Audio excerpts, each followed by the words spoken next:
شادی سے پہلے ہی حاملہ ہو گئی تھی اور آج میری شادی کی پہلی رات تھی اور میں بہت زیادہ ڈر رہی تھی۔ میرا شوہر تو معصوم سا تھا مگر میری ساس محلے کی مشہور دائی تھی۔ وہ کمرے میں آتے ہی مجھے گھور کے دیکھنے لگی۔ میں ڈر رہی تھی، ساس کو کچھ شک سا ہو گیا تھا۔ وہ میرے لیے دودھ کا گلاس لائی اور پیار سے بولی، بہو اسے پی لو۔ میں نے کانپتے ہاتھوں سے جیسے ہی دودھ پیا تو مجھے نیند آ گئی۔ آدھی رات کو مجھے گھبراہٹ محسوس ہوئی۔ جو ہی آنکھ کھولی تو میری ساس کسی کو بتائے بغیر عامر اپنا چہرہ رومال سے چھپائے سدرا کو اپنے ساتھ لیڈی ڈاکٹر کے پاس لایا تھا۔ کوئی اسے دیکھ نہ لے اس لیے بار بار اپنا رومال اپنے منہ پر صحیح کرتا۔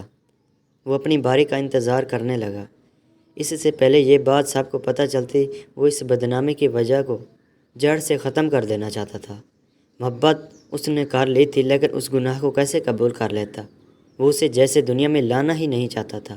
عامر نے 1000 بار اس سے پوچھ چکا تھا کہ یہ کس کا گناہ ہے، لیکن ہر بار کی طرح وہ رو رو کر ایک ہی رٹ لگاتا کہ یہ اس کا بچہ ہے۔ اب وہ کوئی پاگل تو تھا نہیں جو اس کی بات پر آنکھیں بند کر کے یقین کر لیتا، جب اس بات کا گواہ وہ خود تھا کہ وہ بڑھتی ہوئی لڑکی ہے لیکن وہ اس کی محبت تھی، اس لیے کوئی غلط قدم نہیں اٹھا کر اسے نقصان نہیں پہنچاتا تھا۔ اس لیے 1000 بار کا پوچھا سوال ہر بار اس کے ذہن میں آتا تھا کہ یہ کس کا گناہ اپنے کوکھ میں پال رہی ہے۔ وہ خود بھی بہت زیادہ ڈر رہی ہوئی تھی۔ اس کا یہی ڈر عامر کو پختہ یقین دلا رہا تھا۔ اپنی باری آنے پر وہ اللہ کا شکر کرتا، کابین میں داخل ہوا اور سارا مسئلہ ڈاکٹر کے گوش گزار کر دیا۔ ابھی شادی ہوئی 2 مہینے ہوئے ہیں اور اس سے حمل ہو گیا ہے۔ یہ ابھی خود کو نہیں سنبھال پا رہی، بچہ کیسے سنبھالے گی؟ اس لیے آپ اس کا کوئی حال بتا دیں۔ وہ ڈاکٹر سے رائے لینا چاہتا تھا، اس کے بعد ہی اپنی کوئی بات رکھنا چاہتا تھا، جبکہ لیڈی ڈاکٹر یہ سب سن کر حیران ہو گئی کہ یہ کیسے کوئی صرف جلدی حمل ٹھہرنے پر ایسی بات کر سکتے ہیں۔ لیکن اسے معلوم تھا اسے کیا کرنا ہے۔ ایسے کیسز اکثر آتے رہتے ہیں۔ دیکھتے تو اس کی عمر اتنی کم ہے، اوپر سے اسے حمل ٹھہر گیا ہے۔ اس کی حالت پہلے ہی اتنی نازک ہے، عمر اس کی ابھی 18 بھی نہیں ہوئی۔ اس کی جان تو پہلے ہی خطرہ ہے، اور اس بات کا اگر کسی کو پتہ چل گیا تو سیدھا سیدھا کیس بنے گا اور بدنامی الگ سے۔ اس لیے بہتر ہے اسے اچھے خوراک دو، خوش رکھو اور اس بچے کی پیدائش کے بعد 2 سال کا وقفہ کر لینا۔ لیڈی ڈاکٹر کی باتیں سن کر اب وہ خود بھی سخت پریشان ہو گیا تھا، اس لیے اس کی فیس دینے سدرا کا ہاتھ سختی سے پکڑتے اسے اپنے ہاتھ گھسیٹتے ہوئے گھر لے آیا۔ دھاڑ سے دروازہ کھولتے ہی اس کی کنڈی چڑھا کر اسے بالوں سے دبوچتے پھر سے پوچھا تھا، بتا کس کم ذات کا گناہ اپنے پیٹ میں لے کر گھوم رہی ہے؟ سدرا ڈر سے اسے نظریں بھی نہیں ملا پا رہی تھی، بس کو اس کے آگے ہاتھ جوڑ کر بار بار معافی مانگتے ایک ہی بات کو دہرا رہی تھی کہ یہ تیرا ہی خون ہے۔ عامر گاؤں کا محنتی اور خوش اخلاق لڑکا تھا۔ گاؤں میں مشکل سے 5 جماعتیں پڑھ کر وہ اردو پڑھ لیتا تھا اور یہی اس کی مشہوری کی وجہ تھی۔ جس کی بھی چھٹی آتی وہ پڑھ کر سناتا تھا، ساتھ اپنی زمین پر کھیتی باڑی بھی کرتا۔ ماں اس کے محلے بھر کی خبر یہاں سے وہاں کرنے میں ہی وقت گزار دیتی۔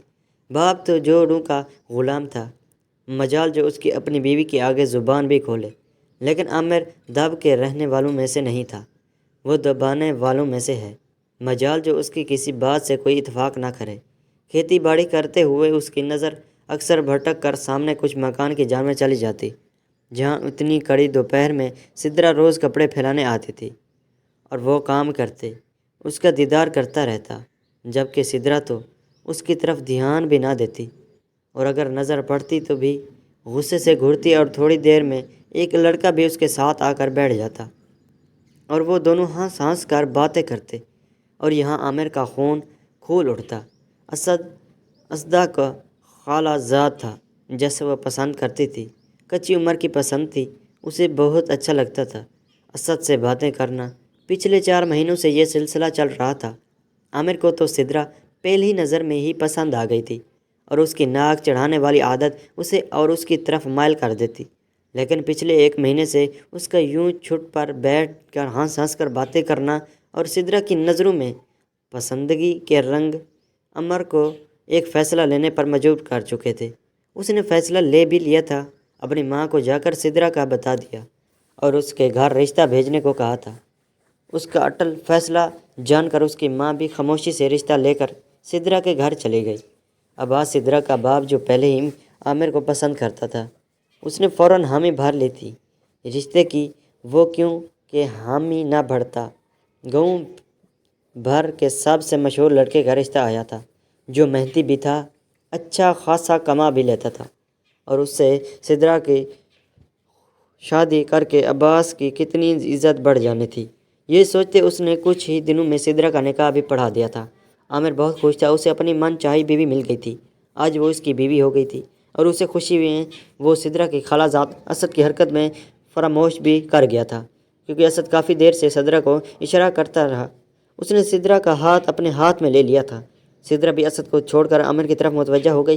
آج ان کی شادی کی پہلی رات تھی، لیکن صبح عامر کا مزاج اسے اکھڑا اکھڑا کر محسوس ہوا۔ وہ پریشان ہو گئی، اسے کیا ہو گیا؟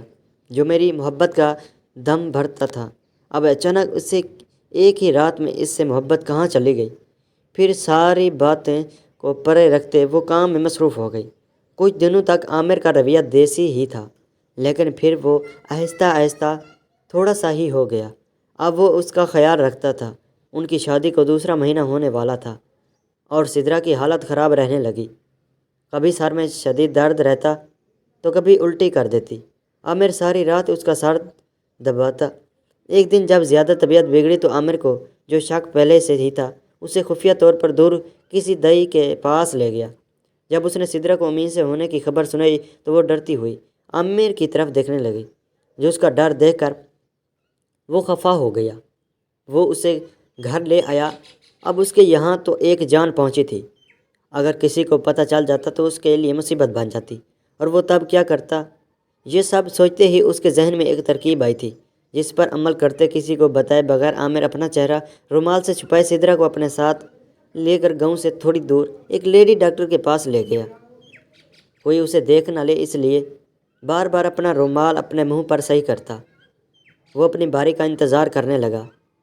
اس سے پہلے یہ بات سب کو پتہ چل جاتی، وہ اس بدنامی کی وجہ کو ہی جڑ سے ختم کر دینا چاہتا تھا۔ محبت تو اس نے کر لی تھی، لیکن اس گناہ کو دور کیسے قبول کر لیتا؟ وہ اسے اس دنیا میں ہی لینا نہیں چاہتا تھی۔ عامر ہزار بار اس سے پوچھ چکا تھا کہ یہ کس کا گناہ ہے، لیکن ہر بار کی طرح وہ رو رو کر ایک ہی رٹ لگاتی کہ یہ اس کا ہی بچہ ہے۔ اب وہ کوئی پاگل تو نہیں تھا جو اس کی بات پر آنکھیں بند کر کے یقین کر لیتا، جبکہ اس بات کا گواہ وہ خود تھا کہ وہ بڑھتی ہوئی لڑکی ہے، لیکن وہ اس کی محبت تھی، اس لیے کوئی غلط قدم نہیں اٹھا کر اسے نقصان نہیں پہنچانا چاہتا۔ اس لیے ہزار بار کا پوچھا سوال ہر بار اس کے ذہن میں آتا، یہ کس کا گناہ ہے؟ اپنی کوکھ میں پال رہی ہے۔ وہ خود بھی بہت زیادہ ڈری ہوئی تھی۔ اس کا یہی ڈر عامر کو پختہ یقین دلا رہا تھا۔ اپنی باری آنے پر وہ اللہ کا شکر کرتا۔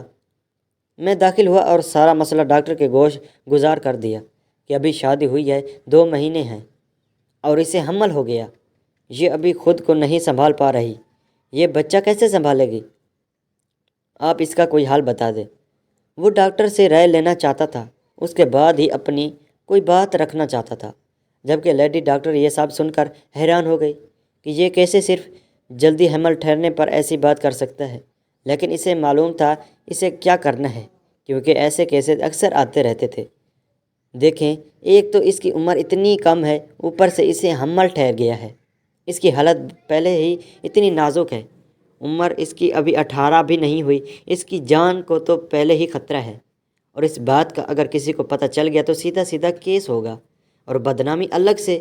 اس لیے بہتر ہے اسے اچھی خوراک دو، خوش رکھو، اور اسے بچے کی پیدائش کے بعد 2 سال کا وقفہ کر لینا۔ یہ بات سن کر اب وہ خود بھی سخت پریشان ہو گیا تھا، اس لیے اس کی فیس دینے سدرا کا ہاتھ سختی سے پکڑتے اسے اپنے ہاتھ سے گھسیٹتا ہوا گھر لے آیا۔ دھاڑ سے دروازہ کھولتے ہی اس کی کنڈی چھڑا کر اس کے بالوں سے دبوچتے پھر سے پوچھا، بتا کس کم ذات کا گناہ اپنے پیٹ میں لے کر گھوم رہی ہے؟ سدرا ڈر سے اس سے نظر نہیں ملا پا رہی تھی، بس اس کے آگے ہاتھ جوڑ کر بار بار معافی مانگتی، ایک ہی بات کو دہراتی رہتی کہ یہ تیرا ہی خون ہے۔ عامر اس پر ایک نفرت بھری نظر ڈالتے خود باہر چلا گیا۔ وہ سدرا کو مرنے کے لیے چھوڑ نہیں سکتا تھا، مجھ سے بہت پیار کرتا تھا، لیکن وہ اس بچے کو بھی نہیں اپنانا چاہتا تھا۔ اس نے فیصلہ کر لیا تھا وہ اسے اب بھی باپ کا پیار نہیں دے گا، اور اس کے پیدا ہوتے ہی اپنے اصل سلطان اس دنیا میں لے آئے گا اور اس سے پیار کرے گا۔ اس نے نہیں بتایا کہ یہ کس کا گناہ تھا۔ عامر کو یقین ہو گیا تھا کہ یہ ضرور اسد کا ہی اولاد ہے، لیکن اب اس کی اولاد بھی اس سے دور رکھے گی، اس کو اس کے گھر میں لواٹوں کی طرح رکھے گی۔ اس کا بدلہ اب وہ اس معصوم بچے سے لینا سوچ چکا تھا جو ابھی اس دنیا میں آیا بھی نہیں تھا۔ اب تو عامر کا روز کا کام بن گیا تھا۔ آتے جاتے وہ سدرا کو یہی طعنہ دیتا کہ اپنی یار کی اولاد کو پیٹ میں رکھا ہے تو اب نخرے نہ کر اور گھر کے سارے کام بھی کر۔ وہ بھی خاموشی سے سارے کام کرتی رہتی۔ یہ بات عامر کو اور اشتعال دلاتی کہ وہ آگے سے کچھ کہتی بھی نہیں تھی۔ یہ 9 مہینے کیسے اس نے گزارے یہ وہی جانتی تھی۔ پھر احمد کی پیدائش پر وہ بہت خوش ہوئی تھی۔ عامر کے ماں باپ بھی مٹھائی بانٹ رہے تھے۔ اگر کوئی خوش نہیں تھا تو وہ عامر تھا۔ سدرا جب بھی احمد کی طرف دھیان دیتی عامر اسے اپنے کاموں میں لگا دیتا۔ اس نے ایک بار بھی اپنے احمد کو اپنی باہوں میں نہیں لیا تھا۔ اسے باپ کی شفقت اور باپ کا پیار ایک بار بھی مس نہیں کروایا تھا، اس لیے احمد بھی اس سے مایوس نہیں ہوا تھا۔ اب بھی کمرے سے اس کے رونے کی آواز صاف باہر آ رہی تھی، لیکن عامر نے سختی سے منع کیا تھا۔ پہلے میرے پیر دباؤ پھر اندر جانا۔ وہ خاموشی سے اس کے پیر دباتی بار بار کمرے کے دروازے کی طرف دیکھتی رہتی تھی، جہاں اس کا لخت جگر بھوک کی وجہ سے نڈھال ہو کر رو رہا تھا۔ جیسے ہی عامر کی آنکھ لگی وہ فوراً اندر گئی اور تڑپ کے اپنے بیٹے کو خود سے لگاتی اس کی خوراک دینے لگی، لیکن اسے دل میں عامر سے سخت نفرت بھی محسوس ہوئی اور خوف بھی۔ اب وہ عامر کے آنے سے پہلے ہی احمد کو اس کی خوراک دے دیتی، لیکن پھر بھی اسے زج کرنے کا کوئی موقع ہاتھ سے جانے نہ دیتا تھا۔ اب تو سدرا کو بھی ان سب کی عادت ہو گئی تھی۔ اس کی جان خلاص تب ہوئی جب اسے 1 سال بعد پھر سے امید سے ہونے کی خبر ملی۔ اب تو عامر کے پاؤں زمین پر نہیں تک رہے تھے۔ خوشی سے سارے گاؤں میں مٹھائی بانٹے رہے، سب اسے پاگل کہہ رہے تھے۔ یہ باولا تو ایسے خوش ہو رہا ہے جیسے اس کی پہلی اولاد ہو۔ اب ان کو کیا پتہ تھا کہ یہ واقعی جو پہلی ہی اولاد آنے والی تھی۔ خیر سے اس نے اس بار ایک پیاری سی بیٹی کو جنم دیا تھا۔ عامر کی ماں نے تو ناک چڑھایا تھا بیٹی کی پیدائش پر، لیکن عامر تو زویا سے پیار کرتے نہ تھکتا۔ وہ اس کی اپنی اولاد بھی، اس کا اپنا خون، وہ کیوں نہ اس کی ہر خواہش پوری کرتا، اس کا خیال رکھتا۔ وہ جب بھی گھر آتا زویا کے لیے ضرور کچھ نہ کچھ لے کر آتا، اور احمد جو بھاگ کر باپ کے پاس آتا تھا اسے یوں ہی وہاں چھوڑ کر زویا کو گود میں لے لیتا اور اس سے منہ موڑ لیتا۔ سدرا خون کے آنسو پی کر رہ جاتی اپنے 2 سالہ بیٹے کو یوں دیکھ کر، لیکن اب وقت کے ساتھ ساتھ سدرا بھی احمد سے دور ہوتی جا رہی تھی۔ اس کا ماننا یہ تھا کہ یہ ہے منحوس جس کے آنے کی خبر سنتے ہی اس کا محبوب شوہر اس سے دور ہوا تھا، اور ابھی بھی کبھی کبھار جھگڑا اٹھاتا تو احمد کے کسی سوال یا ذات پر آ کے رک جاتا۔ وہ ماں تھی، پوری طرح لاپرواہ نہیں ہو سکتی تھی۔ آخر احمد اس کا اپنا خون تھا، اس کی پہلی اولاد جسے اس نے بہت مشکلوں سے پیدا کیا تھا۔ عامر پھر سے سگا ہو گیا تھا۔ اب اس کا رویہ احمد نے کے ساتھ اگر اچھا نہیں تھا تو برا بھی نہیں تھا۔ وہ کیا ایک بچے سے بدل لیتا، اس کے لیے اتنا ہی کافی تھا کہ اسد کی اولاد ساری سہولتیں ہوتی ہوئے بھی اس سے دور رہیں، بلکہ یوں ہی بغیر باپ کے رہے۔ سدرا کو اللہ نے ایک اور بیٹے سے نوازا تھا۔ وہ تو پوری طرح اپنے بچوں میں مصروف ہو گئی تھی، گھر کے کام اور پھر بچے۔ کبھی کبھی جب چڑھا جاتی تو ایک لگا دیتی۔ سب سے زیادہ جو اس کے عتاب کا نشانہ بنا تھا وہ احمد ہی تھا۔ اس کی طبیعت اب اچانک سے خاموش ہو گئی تھی۔ وہ 5 سال کا بچہ کوئی ضد نہیں کرتا تھا، مار کھا کر ایک کونے میں جا کر رو لیتا، حسرت سے اپنے بہن کو کھیلتے اور نئے کپڑے پہنتے دیکھتا تھا۔ عامر کو اس کی حالت دیکھ کر کبھی کبھی افسوس ہو جاتا، لیکن تھوڑی دیر میں وہ پھر سے اس کی ذات سے لاپرواہ ہو جاتا۔ سدرا کے یہاں ایک اور بیٹی آئی تھی، اب اس کے 4 بچے تھے۔ وہ سارا دن کام کرتی تھی، بچوں کو دیکھتی۔ عامر کام سے آتا تو وہ بچوں کو سنبھال لیتا۔ عامر پھر سے پہلے والا عامر بن گیا تھا۔ اپنی محبت کی وجہ سے وہ اپنی زندگی کی وہ بھیانک سے سیاب بند کر چکا تھا، لیکن شاید قدرت کو کچھ اور ہی منظور تھا۔ جب 8 سالہ احمد بیمار ہوا تو طبیعت سنبھلنے میں ہی نہیں آ رہی تھی۔ اب تو سدرا بھی پریشانی سے اسے کبھی کسی طبیب کے پاس لے کے جاتی تو کبھی حکیم کے پاس۔ جب اس کی حالت بہت زیادہ خراب ہوئی تو وہ سوکھ کر ہڈیوں کی طرح ہو گیا تو خوف خدا کرتے اس نے ترس کھاتے احمد کو اپنے پاس ساتھ لیا اور کراچی آ گیا۔ باقی بچوں کو وہ گھر دادا دادی کے پاس چھوڑ کر آئے تھے۔ یہاں بڑے ہسپتال جب اسے لایا گیا تو بچے کی اس حد تک خطرناک حالت دیکھتے اسے فوراً داخل کر لیا گیا اور عامر سدرا کو اچھی خاصی باتیں سننے کو ملے گی۔ یہ آپ کی اپنی اولاد ہے جو اس طرح کا سلوک کیا۔ آپ لوگوں نے اگر ابھی بھی کوئی دیر کر دیتے تو یہ بچہ تو مر جاتا۔ ڈاکٹر کی بات سن کر عامر نے سوچا تھا مر ہی جاتا، لیکن پھر اپنی سوچ کو وہ ان کی باتیں سننے لگتا۔ جب آپ ٹیسٹ کرانے کا کہہ کر رہے تھے 3 دن کے اندازے کے مطابق احمد کسی مہلک مرض میں مبتلا ہو گیا تھا جس کے لیے وہ ڈوئسس جیسا لفظ استعمال کر رہے تھے۔ ان کا کہنا تھا کہ اگر وقت پر ہمیں اس کا بون میرو نہ ملا تو بچہ جان سے جا سکتا ہے، کیونکہ اس کے تمام اعضاء کام کرنا چھوڑ رہے تھے، اور اگر مکمل طور پر انہوں نے کام کرنا بند کر دیا تو اسے موت سے کوئی بھی نہیں بچا سکتا تھا۔ اور اب وقت دور نہیں تھا جب سے وہ سب نکارہ ہو جاتے۔ بھون میرو کی خرید جتنی ڈاکٹر نے بتائی تھی اتنا تو وہ ساری زندگی میں بھی کما لیتا، تو بھی اتنا پیسہ نہیں آتا۔ اس کے اتنے پیسے نہیں تھے وہ خرید سکے، اور اس وقت اس کا میچ کا کہیں سے مل بھی نہیں پا رہا تھا۔ لیکن ڈاکٹر نے بتایا تھا کہ ماں باپ کا یا بھائی بہن کا میچ کر سکتے ہیں۔ بچے تو ان کے سارے چھوٹے تھے، باقی بچے وہ دونوں خود سدرا کو دیکھ کر ہی ڈاکٹر نے منع کر دیا تھا۔ اب وہ زبردستی عامر کو اپنے ساتھ ٹیسٹ کرنے کے لیے لے گئے۔ ایک طرح سے عامر خوش ہی تھا کہ اب اس کا تو میچ کرنا نہیں تھا، اب سدرا کو اسے سچ بتانا ہی پڑے گا، اور جب تک وہ بتائے گی تو اسد دوسرے شہر سے آئے گا۔ تب تک تو احمد اس دنیا سے اپنی ہی سوچوں میں گم آرام سے ٹیسٹ کروا کر بینچ پر بیٹھا ہوا تھا، جب ڈاکٹر دوڑتے ہوئے اس کی طرف آئے تھے اور خوشی سے اسے بتایا کہ اس کا بہن میرے اس کے بیٹے کے ساتھ میچ کر گیا ہے، اس لیے اب جلدی سے ان کے ساتھ چلیں۔ عامر یہ سب سنتے یوں ہو گیا تھا مانو کا کاٹو تو بدن میں لہو نہیں۔ اس کا مطلب پچھلے 8 سال سے وہ جس سے نفرت کرتے آیا تھا، جس کو کم تر ریچ اور ناجائز کہتے آیا تھا، وہ اس کا اپنا ہی بیٹا تھا۔ سب سوچوں کے درمیان کا پروسیجر ختم ہو گیا، اسے پتہ بھی نہیں لگا، لیکن بون میرو ملنے کے باوجود بھی ڈاکٹر نا امید نظر آ رہے تھے۔ وہ بھاگتے ہوئے پاس موجود مسجد میں گیا اور وضو کرتے ہوئے رب کے آگے گڑ گڑا رہا تھا، اسی بیٹے کے لیے جس کی تھوڑی دیر پہلے خون سے جان چھوٹ جانے کی دعا کر رہا تھا۔ یا اللہ مجھے گناہ گار کو معاف کر دے، میں نے بہت بڑا گناہ کیا ہے۔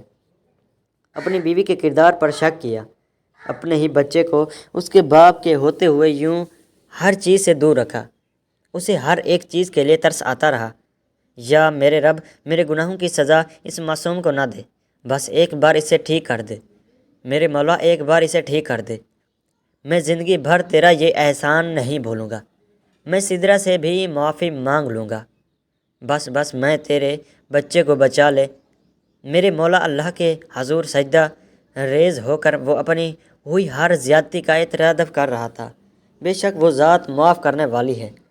جب واپس آیا تو اسے خوشی کی خبر دی گئی، اس کا بچہ اب خطرے سے باہر ہے، لیکن اس میں کچھ نمایاں معذوریاں پائی جائیں گی، جیسے اچانک سے اسے کسی بھی وقت جسم میں درد اٹھ سکتا ہے، سانس اس کا پھولنے لگے گا، اس لیے وہ زیادہ دوڑ نہیں سکتا، بال بھی اس کے جھڑیں گے یا پھر شاید ہو ہی نہ، اور نظر بھی کمزور ہوگی۔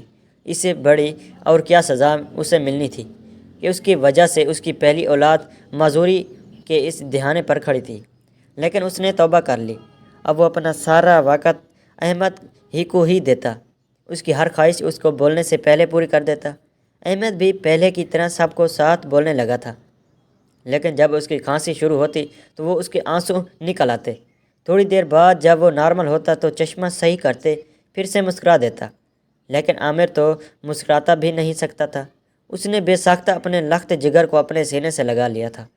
سدرا سے بھی معافی مانگ چکا تھا، سدرا نے بھی بتا دیا تھا کہ وہ اسد کو پسند ضرور کرتی تھی، لیکن تب کچھ ہی عمر تھی، اسے کچھ نہیں پتہ تھا، لیکن جب تم سے شادی ہوئی تو میری زندگی میں بس تم ہی تھے، لیکن پھر ایک غلط فہمی کی وجہ سے سب برباد ہو گیا، اور یہ بات بھی ان کا ڈاکٹر کی وجہ سے ہی اب پتہ چلا گئی تھی کہ پہلی رات کا جو واقعہ ہوا تھا آج کل وہ بہت عام ہے۔ لڑکیاں بھی اچھل کود کرتی ہیں یا وزن اٹھاتی ہیں تو ان کا پردہ بخارات ٹوٹ جاتا ہے۔ یہ سب سے ان کا عامر کو اپنی سوچ پر بہت افسوس ہوا تھا۔ وہ سدرا کے سامنے سخت شرمندہ تھا، لیکن اب بھی وہ یہی سوچ رہا تھا کہ آخر اس سے بیٹے کو یہی مہلک بیماری نہ ہوتی تو کیا اسے پتہ کیسے لگتا کہ وہ اس کی اولاد ہے۔ اسے یہ سوچ کر سخت پشیمانی ہوتی۔ ایسی کہانیاں سننے کے لیے ہمارے چینل کو سبسکرائب کر لیں اور اس ویڈیو کو لائک ضرور کریں۔ شکریہ۔